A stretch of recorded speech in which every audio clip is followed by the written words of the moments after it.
Pai de infinita bondade e misericórdia, mentores da Casa de Conselheiro, nossos anjos guardiões, toda a espiritualidade amiga, nos colocamos mais uma vez aqui em vossas mãos, pedindo que abra os nossos corações, a nossa mente, para podermos ouvir, entender e praticar os ensinamentos que aqui aprenderemos nessa noite. Pedimos muita luz à nossa irmã Ana Campos, para que ela possa transmitir, felizmente, o seu estudo nesta noite. Queremos ainda, ó Pai, dedicar essa noite de estudo toda a nossa vibração positiva para a alma de Silvânia Moura, prima de Ana Campos, que desencarnou hoje. Que o Senhor possa acolhê-la, toda a espiritualidade amiga, possa conduzi-la no caminho da paz, no caminho da luz. E assim nos colocamos em vossas mãos, dando todos juntos o nosso graças a Deus.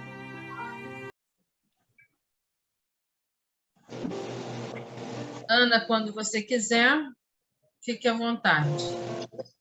Então, boa noite a todos, uma alegria e pela oportunidade de estudo, que é quando a gente para um pouquinho e alguns dias você vai se dedicando um pouco mais. E o nosso livro, Nas Pegadas do Mestre, A Túnica Inconsútil, é o capítulo 118. Então, vamos começar sobre os materiais, né, das roupas no tempo de Jesus. Nos tempos bíblicos, né, esses materiais utilizados para fazer as vestimentas eram lã, linho, algodão, dependendo da necessidade e da condição financeira do comprador. E em épocas de luto, as túnicas eram feitas de pano de saco ou pelo de cabra, porque eram materiais que causavam irritabilidade na pele, né? E as dos homens eram curtas, já as das mulheres chegavam até o joelho, com bordados no decote, em V, cintos feitos de couro ou de tecido áspero. E, além disso, em alguns casos, eles ainda possuíam uma bolsa anexada, onde eles guardavam dinheiro ou outros pertences pessoais. E as roupas dessa época, elas seguiam a moda do mundo greco-romano. Ou seja, o vestuário era composto basicamente de túnicas e mantos.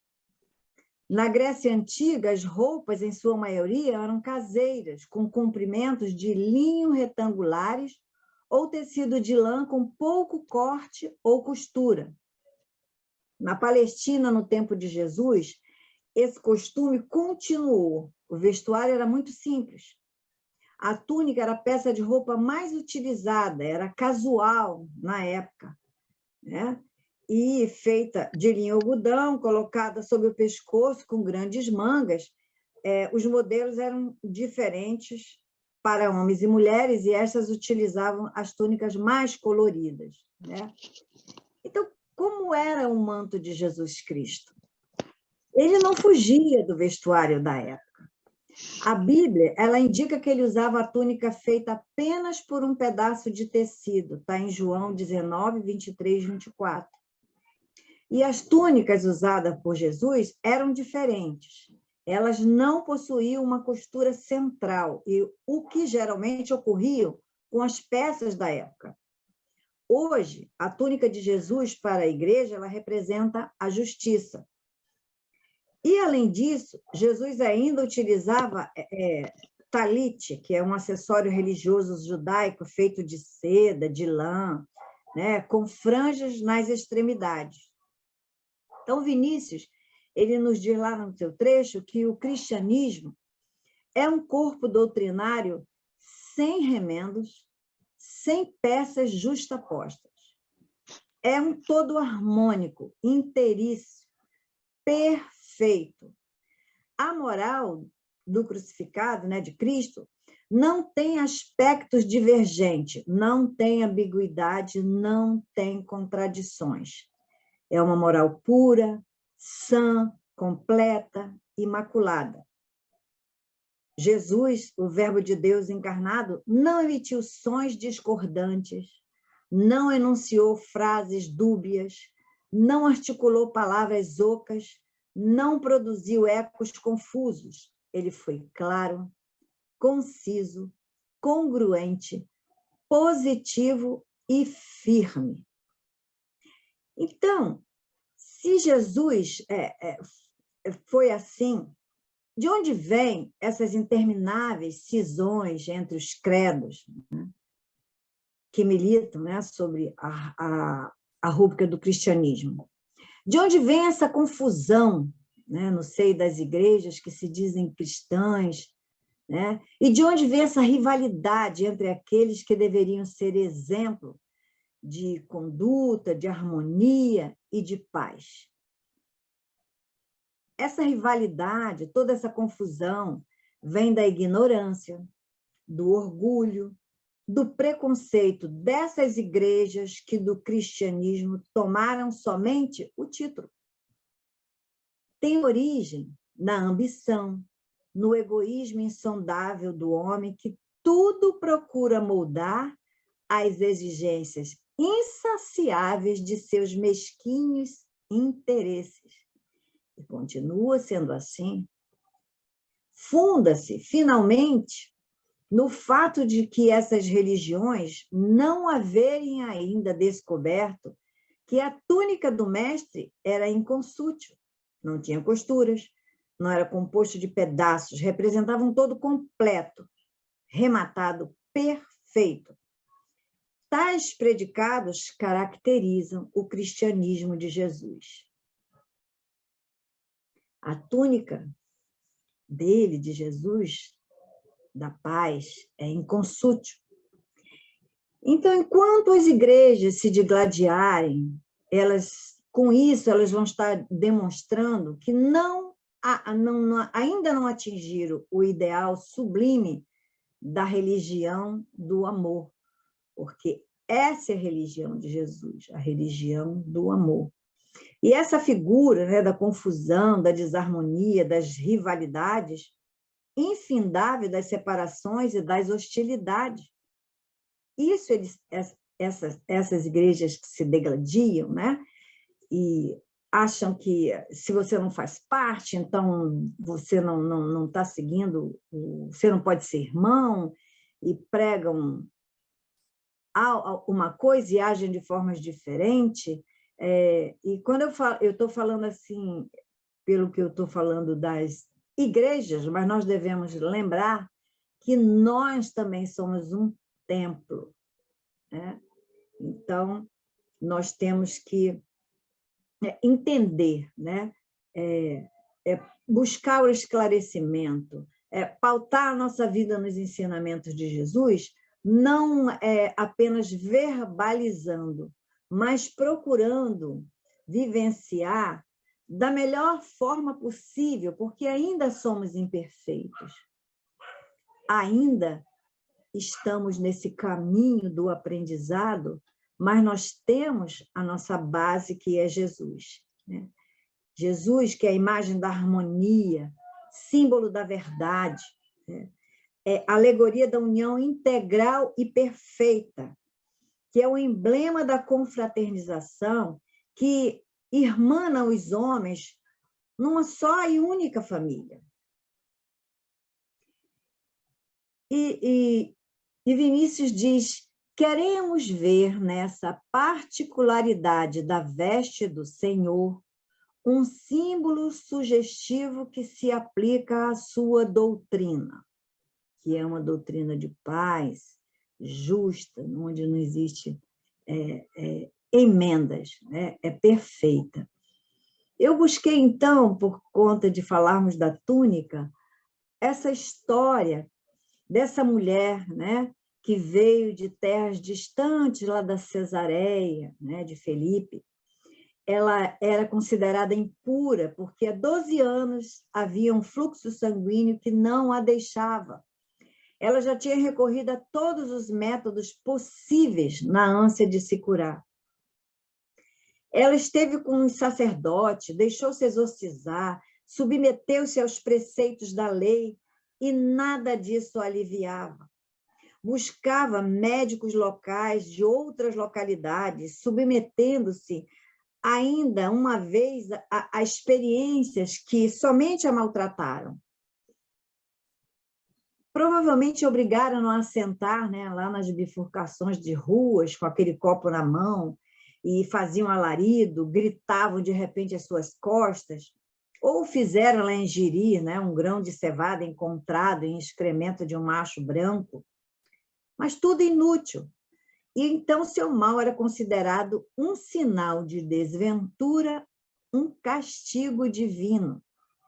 Ainda hoje, às vezes, né, muitas vezes, costumamos ouvir quando acontece algo a alguém e falam isso, é um castigo, né?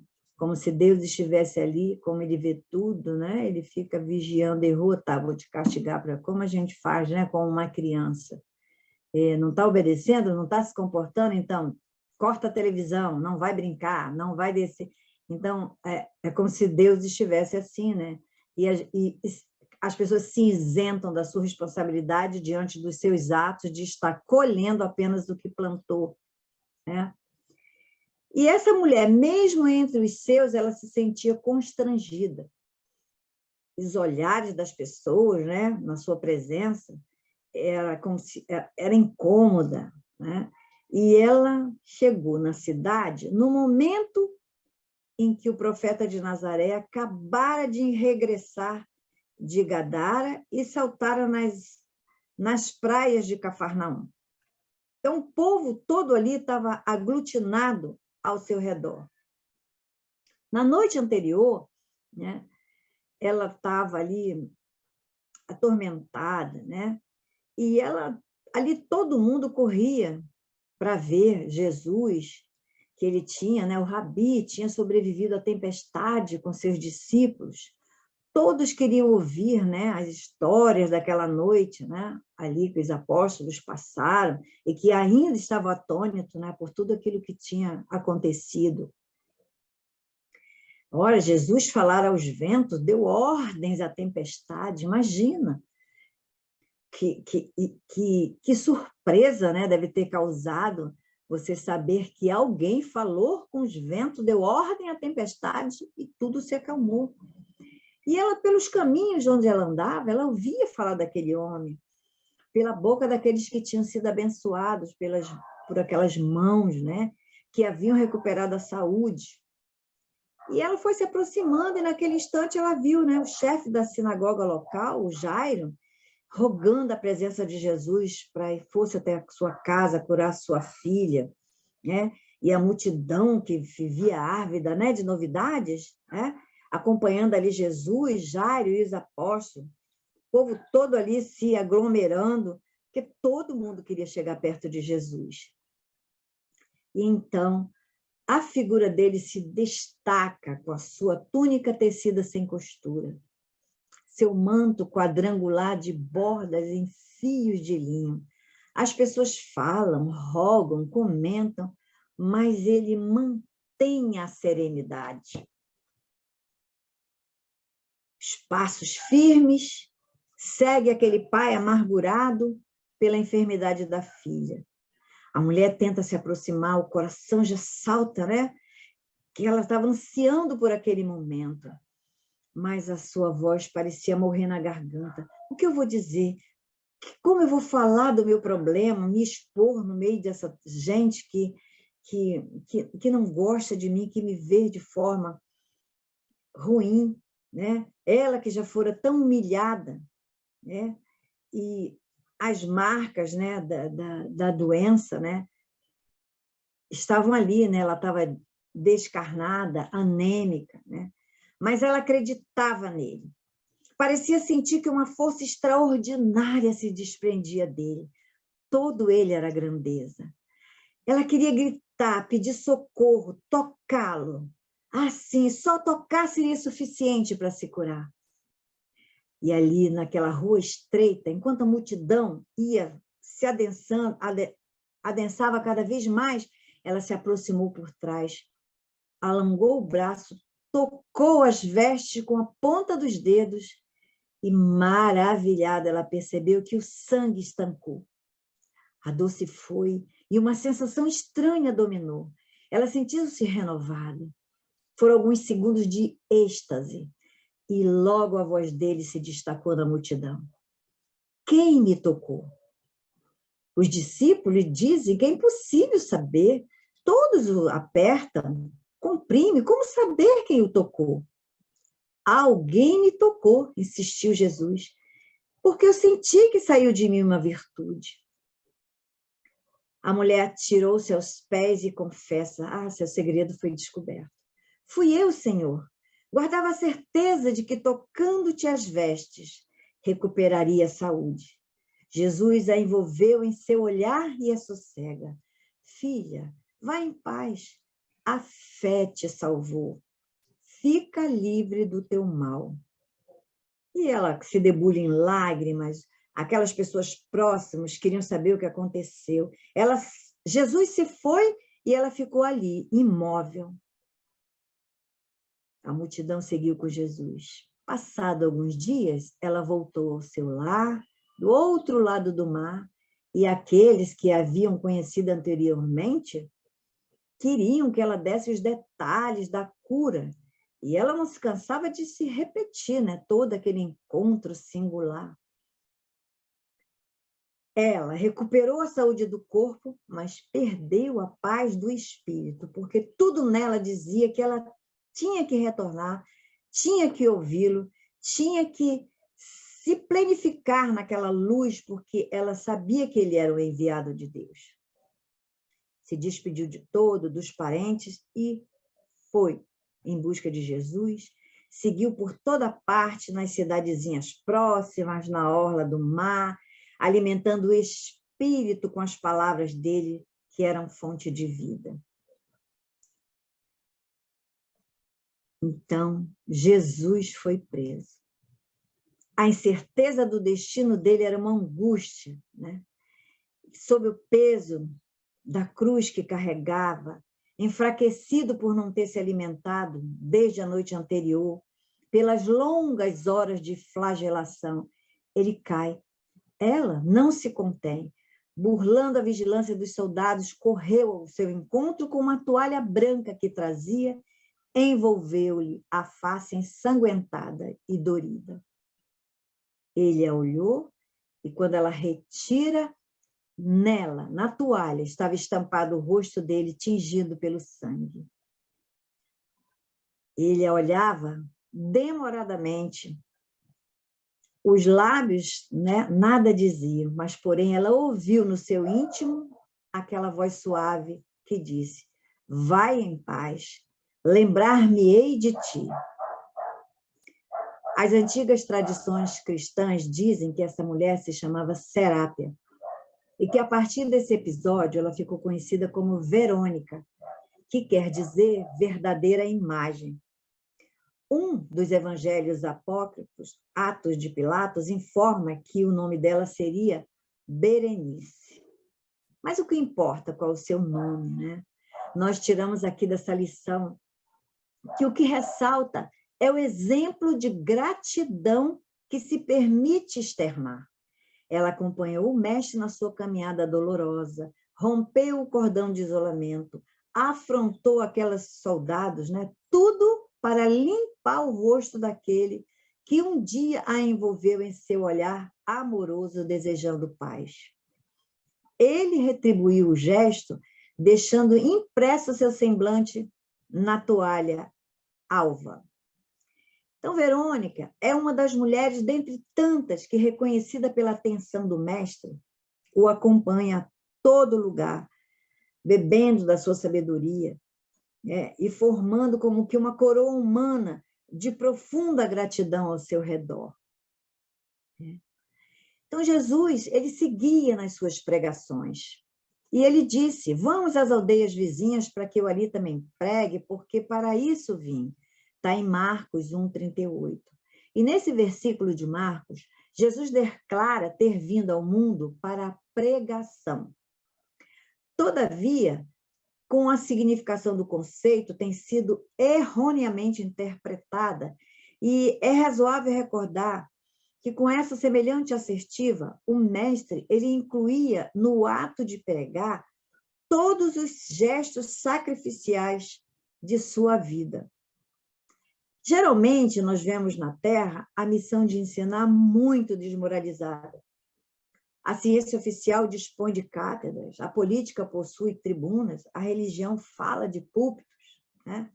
Contudo, o que ensinam, com exceções louváveis, quase sempre se caracterizam por dois modos diferentes de agir. Exibem certas atitudes quando pregam e adotam outras quando em atividade diária. Daí resulta a perturbação geral, porque os ouvintes se sentem à vontade para mudar a roupa do caráter. Toda dissertação moldada no bem é útil. Jesus veio ao mundo para isso, pregou a verdade em todos os lugares, fez discurso de renovação, comentou a necessidade do amor para a solução dos nossos problemas.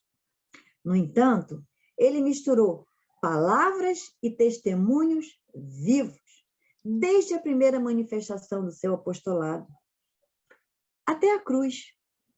Então, por pregação, portanto, o mestre entendia igualmente os sacrifícios da vida.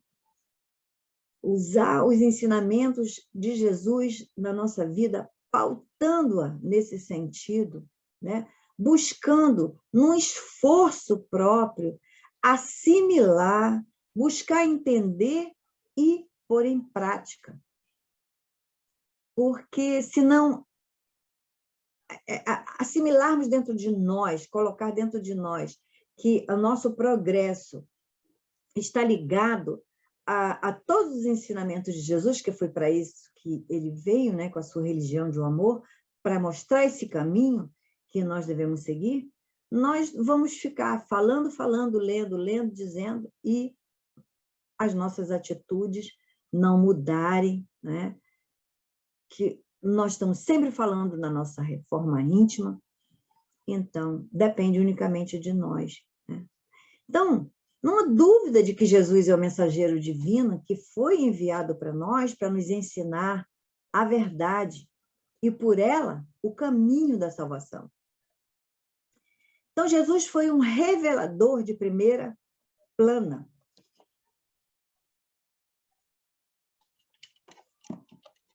Não porque ele tenha trazido ao mundo pela primeira vez uma parcela da verdade suprema, mas pela forma de revertir essa verdade, colocando ao alcance de todas as almas.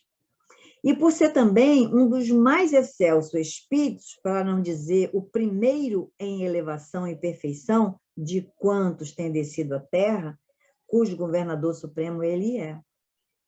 Jesus é um mestre por excelência. Ele ofereceu-se por nós por amor e ensinou até o último instante. E os seus ensinamentos, séculos após século, né, através da nossa evolução espiritual, vai sendo entendido, né? E é por isso que esse ensinamento ele é um exemplo permanente aos nossos corações, né? E nos paroxismos da dor, pregado no madeiro, né? Perdoou-nos as defecções de maus aprendizes. Jesus é o amor inexaurível, não persegue, ama, não tortura, renova, não desespera, apacenta. Jesus é ainda e sempre a nossa lição viva, o nosso exemplo perene. Precisamos buscar Jesus através das nossas atitudes, sendo nós esse templo. E lembrando da história dessa irmã, onde nós vemos mais uma vez Jesus demonstrar claramente: a tua fé te salvou. Então, nós precisamos fortalecer a nossa fé, acreditar, sim, Jesus é o caminho, através dos seus ensinamentos, eu conseguirei renovar as minhas atitudes, eu conseguirei renovar, transmutar a forma de agir no bem, agir no amor, na verdade, sempre tendo Jesus como guia. Cada um de nós vai conseguir transformar a si mesmo. E através do exemplo, porque se Jesus é o nosso exemplo maior, mas nós podemos, nas pequenas coisas que fazemos, na nossa forma de agir, com amor, com afeto, com carinho, com compreensão, para com o nosso semelhante, porque nós somos necessitados de tudo isso. Então, busquemos Jesus em nós. Deixemos que, cada vez que Ele estiver em nós, o seu manto, nós possamos tocá-lo através da nossa fé e realizar essa transformação moral e espiritual que tanto necessitamos. Eu quero agradecer muito pela oportunidade desse estudo, porque o esclarecimento vem em primeiro lugar para quem está ali estudando, e agradeço também pela oportunidade de compartilhar com vocês essas pesquisas que eu fiz, agradecer a tantos irmãos que escrevem, que colocam o seu estudo à disposição para que nós possamos pesquisar, para que nós possamos nos esclarecer. Você pode fazer a prece final, então, Ana? Sim, farei. Ai, tão bom ver o rostinho da Dona Maria. Beijinho, minha querida. Então, meus amigos, meus irmãos, vamos cerrar os nossos olhos e deixar que os nossos pensamentos mantenham a imagem de Jesus. Porque Jesus é o nosso mestre, é a fonte dos ensinamentos vivos. E eu vos peço, Senhor, que tende misericórdia de todos que ainda não conhecem ou não compreendem a grandeza de tua missão. Cubra, Senhor, a todos com teu manto divino, amparando os fracos, fortalecendo os caídos, abençoando os enfermos do corpo, da mente e da alma.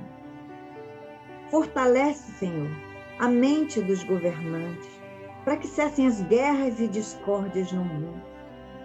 Derrama por toda parte a paz, a esperança e a fé. Guarda-nos, Senhor, sob tua proteção, hoje e sempre. Envolve, Senhor, a todos os irmãos, encarnados e desencarnados, sob a tua proteção. Graças a Deus. Graças a Deus. Obrigada, Ana, pela sua colocação. Quem quiser se manifestar, só abrir seus microfones. A palavra está aberta. É muito interessante aqui quando Vinícius faz essa comparação da túnica de Jesus, né, com a sua doutrina, com essa doutrina única. Ele mesmo diz que o cristianismo é um corpo doutrinário sem remendos, né? E todos nós que nos dizemos cristãos somos preconceituosos com relação aos nossos outros irmãos também cristãos. Não professa a minha fé. Né? E nós, homens, ele também coloca aqui na página, pela nossa ignorância, pelo nosso orgulho, pela nossa vaidade, é que fazemos essa separação. Se realmente nós tivermos a doutrina do Cristo dentro de nós não vamos nos dividir entre católico, evangélico, espírita, não importa, né? até mesmo dentro do catolicismo, tem o anglicano, tem vários conceitos, né? Na realidade, Jesus não fundou nenhuma da religião. O que ele trouxe foi esse corpo doutrinário de exemplificação do amor. Até no próprio exemplo que a Ana traz para a gente, ele estava ali atendendo a Jairo, o chefe da sinagoga, e, ao mesmo tempo, atendeu a senhora, né? Que lhe toca a túnica. Então, o seu amor era para todos. Ele não fazia separação. Ele não separava por religião, por raça. Essa coisa pequena cabe a nós. Então, nós é que temos que buscar nos corrigir e entender isso. A doutrina do Cristo, ela é única. E é amor. E amor não tem divisão. Ou é amor ou não é amor. Tá? Diga, Lei. Então, ela falou tudo, cobriu todos os, né? Tudo que a gente precisava escutar, porque ela falou da humildade, da roupa de Jesus, mas dentro daquela roupa, ele era a humildade, né? Falou da fé daquela irmã que chegou, e o que a gente às vezes não tem, falta um pouco, é aquela coragem da fé, né? Ter a fé, a certeza, é crer no Jesus vivo. Falou da gratidão, também é muito importante, né? Agradecer, como que ela fez? Ela foi se doar por gratidão, por amor, o que ela aprendeu, o que ela ensinou a Verônica. Então, o que nós temos que fazer? Vivenciar Cristo. Cristo tem que estar vivo e vivenciado em nossas ações, né? Conforme você falou, que está escrito aí que Vinícius disse, e ela complementou com todos esses ensinamentos. Agradecida, Ana, agradecida, Regina, agradecida, Raquel. Não é? Agradecida também pelo seu complemento. Oi, Ana, muito bom. Agradecida pelo complemento também que você colocou aí, muito importante mesmo. Tudo isso está inserido dentro do contexto, na história de Verônica, né? A gente, às vezes, tem tantas contestações, né, de uma religião com outra, mas nenhuma pode contestar a questão moral de Jesus. Isso é o que une, e o que um pode não acreditar em reencarnação, o outro não acreditar que Jesus seja filho de Deus, o outro acreditar sei lá o quê, que era um espírito de luz, era um profeta, mas, enfim, ninguém pode questionar a moralidade de Jesus, né? O Jesus moralmente correto e que veio para todos, realmente, sem discriminação de ninguém. E acho que isso, quando a Ana falou, né, que a gente não esquecer que também nós somos templos, né, porque às vezes nós também discriminamos, né? É difícil, às vezes, a gente aceitar certas coisas que outros não acreditam, né, e que acreditamos. Então, a gente precisa trabalhar isso, né, essa humildade nossa e essa aceitação, essa comunhão com as outras religiões, né? E na espiritualidade todo mundo trabalha junto, né? A gente tira pelos nossos mentores, né? Os mentores das casas aí é frei, é freira, é caboclo, tem de tudo, né? É isso. Então, é porque tudo isso, veja bem, quantas vezes, né, a gente escuta, mas cada vez que a gente participa de uma reunião, toca alguma coisa mais lá dentro de nós, no nosso tempo, né? Então, é assim que faz. É aos poucos, é ouvindo, é estudando, e a gente vai aos pouquinhos caminhando, né? Com essa colaboração. Por isso que eu digo agradecida, Ana.